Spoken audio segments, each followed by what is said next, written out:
Olá, profissionais e estudantes da saúde. Hoje vamos falar um pouco sobre transplantes. Eu sou a Priscila e estamos aqui com a Andréia, a Caroline, a Heloísa, a Mariana, a Raíssa e a Suzana. E vamos abordar assuntos, os aspectos bioquímicos e imunológicos deste tema, dando ênfase nos mecanismos e as causas de rejeição, que é o principal risco desse tipo de procedimento. Os transplantes, eles consistem em um procedimento cirúrgico para a substituição de um órgão ou de um tecido não funcionante que compromete a vida de uma pessoa por um sadio vindo de um doador.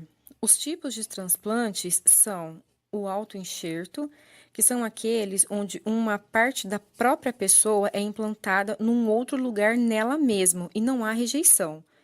O isoenxerto, que são os transplantes entre pessoas geneticamente iguais, que é no caso dos irmãos gêmeos, e por isso também não tem rejeição. O aloenxerto, que é o foco da nossa discussão, ele envolve indivíduos da mesma espécie, porém geneticamente diferente, e por isso quase sempre ele causa rejeição. E o último é o xenoenxerto, que ele é praticado entre espécies diferentes, como a doação de um coração de um porco para um ser humano, e sempre há rejeição.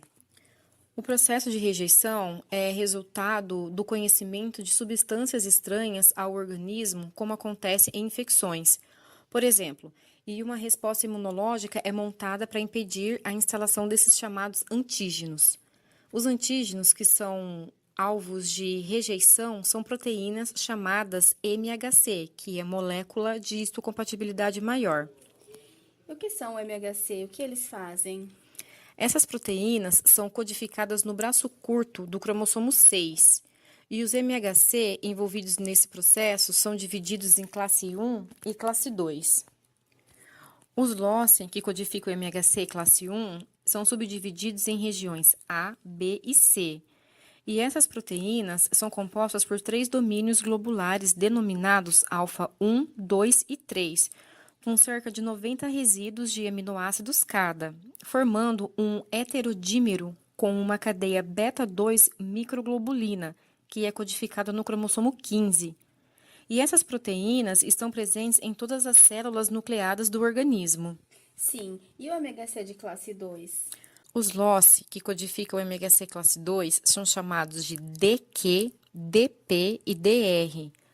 As moléculas de classe 2 possuem duas cadeias polipeptídicas com os domínios alfa 1, alfa 2 e beta 1 e beta 2, com cerca de 90 resíduos de aminoácidos cada. Elas estão presentes apenas na superfície do linfócito B, macrófagos, células dendríticas e linfócitos T ativados. Esse conjunto de genes são os mais polimórficos da espécie humana. No MHC classe 1, podemos encontrar 2.735 alelos nos locus em HLA-A, 3.455 alelos em HLA-B e 2.259 alelos em HLA-C. Como a expressão desses alelos são codominantes, ambos os alelos que vêm do pai e da mãe vão atuar na codificação das proteínas. E o que isso significa?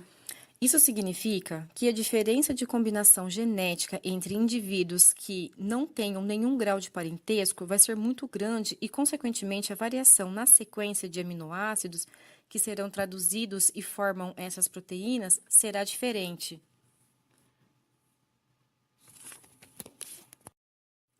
O grande polimorfismo do MHC classe 1 ocorre nos domínios alfa 1 e 2, e no MHC classe 2 são o alfa 1 e o beta 1.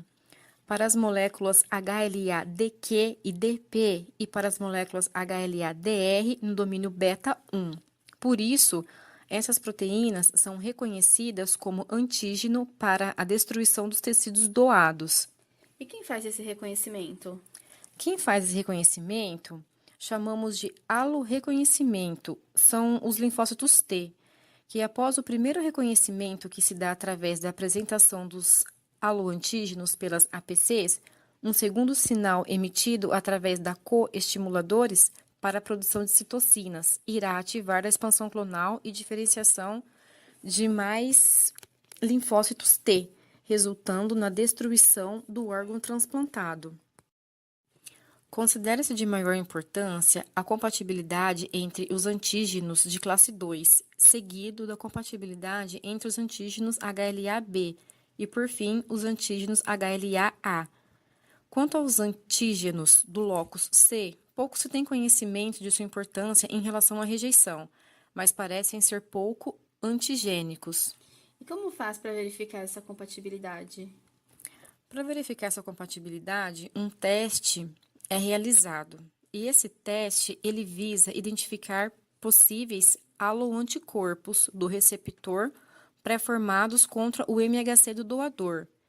Então, o soro do receptor é incubado junto aos linfócitos do doador, e se houver destruição dessas células, o receptor já está sensibilizado contra ele. Mas isso não garante o descarte do transplante. O próximo passo é fazer o teste apenas com linfócitos T e apenas com linfócitos B. E se der negativo para os linfócitos B, o transplante pode ser feito. E se der positivo, será necessário avaliar se eles estão reagindo ao MHC de classe 1 ou classe 2. E esse teste é indispensável em pessoas politransfundidas, multíparas e pacientes previamente transplantados. E as moléculas de MHC de classe 1 apresentam antígeno para os linfócitos T CD8 e o MHC de classe 2 para os linfócitos T CD4. É feita essa apresentação. Ela pode ocorrer de duas formas distintas, pela via direta ou pela via indireta. Na apresentação direta, uma PC do doador apresenta o antígeno através do MHC intacto dele para o linfócito T do receptor.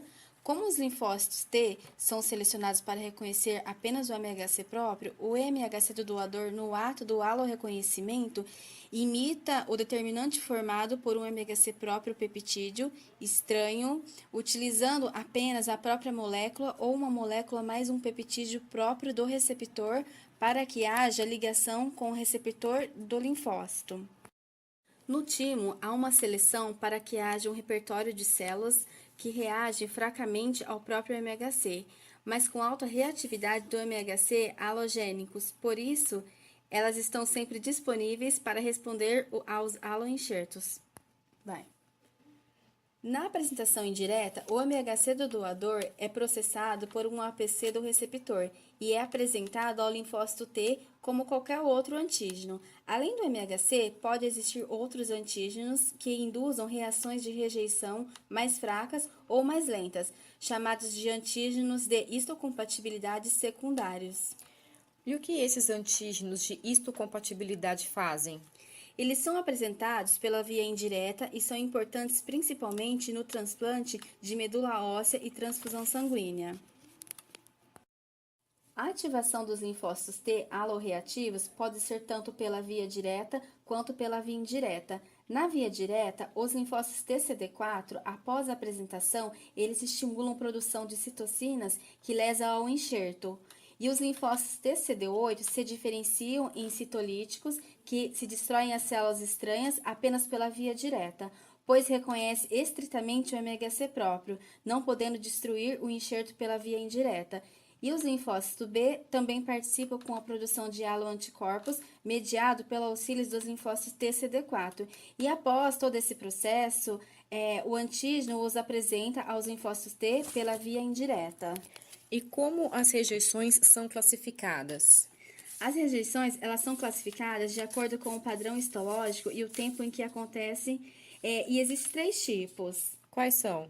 Seria a primeira, que seria a hiperaguda, ela acontece minutos ou horas após o transplante, devido à pré-existência de haloanticorpos contra os antígenos do doador, há também a ativação do sistema complemento com a lesão endotelial, que ativam as plaquetas, e o endotélio ele perde proteoglicanos de sulfato de heparina que interage com a antitrombina 3 para impedir a coagulação, e com isso o tecido sofre isquemia e lesão irreversível.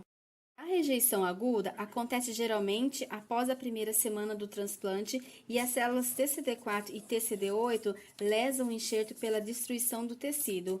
Os alloanticorpos também podem mediar esse tipo de rejeições, como através da ativação do complemento, e esse tipo ele se diferencia da hiperaguda pelo padrão histológico de necrose das paredes dos vasos do enxerto. E por fim, na rejeição crônica, que se dá de 6 meses a 1 ano após o transplante, há um acúmulo de células lisas na íntima arterial do enxerto, que é estimulado por fatores do crescimento, e as quimiocinas são secretadas pelas células endoteliais, musculares ou macrófagos. E em resposta ao interferogama e ao fator de necrose tumoral, são produzidas pelas células T alorreativas. À medida que essas lesões progridem, o parâquima é substituído por um tecido fibroso não funcionante, levando à inutilidade do enxerto. E existe alguma medida terapêutica para que não ocorra a rejeição? Sim, existe. Conforme as medidas terapêuticas foram sendo empregadas para controlar a rejeição aguda, a rejeição crônica hoje é a principal causa da rejeição em alloenxertos. Para evitar ou controlar essas respostas negativas do organismo no receptor, técnicas imunossupressores para inibir ou eliminar células alorreativas, a produção de citocinas são utilizadas como administrações de fármacos, anticorpos criados em laboratório, como anti-inflamatórios, como esteroides e indução de adaptação imune ao órgão implantado. E o nosso sistema imunológico está sempre pronto para responder a qualquer alerta, trabalhando através de reações bioquímicas para nos defender. Nesse caso, ele tenta nos proteger de algo que não é nocivo, mas entende que sim. E por isso devemos trabalhar com segurança dos procedimentos a fim de evitar prejuízo à saúde do receptor, como prolongar a vida útil do enxerto para que esse receptor não o perca em outras pessoas e tenha a oportunidade de receber um também. Esperamos que tenham gostado deste tópico tão importante na nossa área profissional e que tenham agregado conhecimento e informação a todos. Obrigada. Olá, hoje iremos falar sobre os transplantes. Nosso objetivo é trazer informações importantes à comunidade. O transplante ou enxerto de órgãos é um tecido que pode ser realizado de um doador vivo ou falecido. Como exemplo, o órgão, como o coração, pulmão e pâncreas, são exclusivamente doados por um doador cadáver. Já o rim, pele e parte do fígado e medula óssea podem ser doados de uma pessoa viva. Quanto maior o grau de parentesco entre o doador e o receptor, menores as chances de rejeição. Então, a rejeição é o resultado de reconhecimento do organismo, que é algo que ali não pertence a ele. Então, ele começa a produzir células que destroem o órgão transplantado. Para evitar que isso ocorra, alguns testes são realizados antes do transplante, como, por exemplo, o teste do sistema BO, que determina o tipo sanguíneo. Se não houver compatibilidade, o enxerto não poderá ser realizado. Outro teste fundamental é avaliar a compatibilidade entre as proteínas do doador e o receptor. Esse teste é importante, pois devido à diferença entre a genética do indivíduo que não tenha parentesco.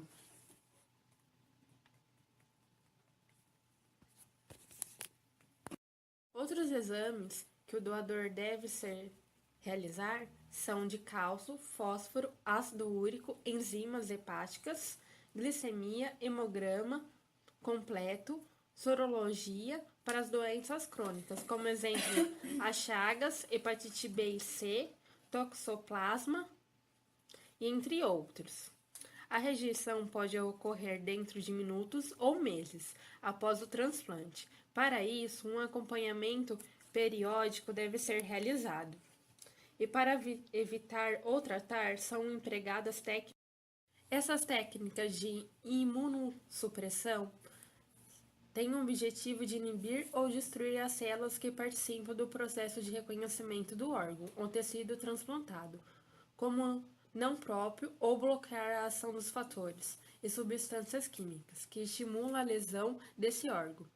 Isso pode ser administrado através de drogas, proteínas de defesa chamadas de anticorpos obtidos de animais criados para que isso, e anti-inflamatórios como os corticoides. O transplante de órgãos é importante, pois salva vidas. Se você deseja realizar e doar, avise sua família. Se conhece alguém que vai realizar o procedimento, informe sobre os cuidados necessários. Esperamos ter trazido informações importantes e úteis a todos vocês e à comunidade. Obrigada! As referências desse trabalho foram retiradas do livro ABAS, Imunologia Celular e Molecular, artigos de Carta Molecular, Centro de Genomas, Arquivos Brasileiros de Endocrinologia e Metabologia, no CIELO, Instituto Israelita em Ensino e Pesquisa Albert Einstein, do CIELO, e Departamento de Microbiologia e Imunologia da Unesp.